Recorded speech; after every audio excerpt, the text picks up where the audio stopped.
Ассаламу алейкум, Таджикистан! Дорогие друзья, 31 декабря состоится бой в Лиге ПФЛ. Впервые в истории Таджикистана Ноик Раджабов поборется за $1 миллион. Поддержим бойца. Итак, Ноик Раджабов.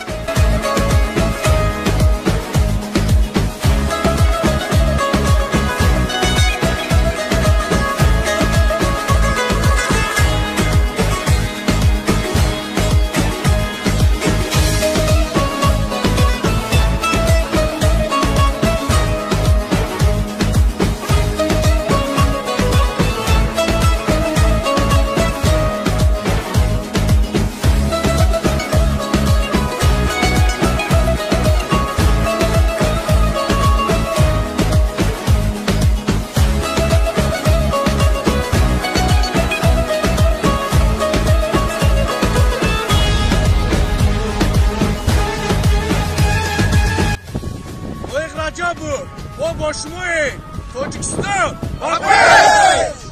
لایق با پیش شهر بچه توجیک با پیش لایق ما غلبه رو انتظاریم لایق با پیش لایق با پیش لایق جون همه وقت با پیش لایق با پیش لایق با پیش لایق با پیش لایق با پیش لایق با پیش لایق ما از تو غلبه رو انتظاریم با پیش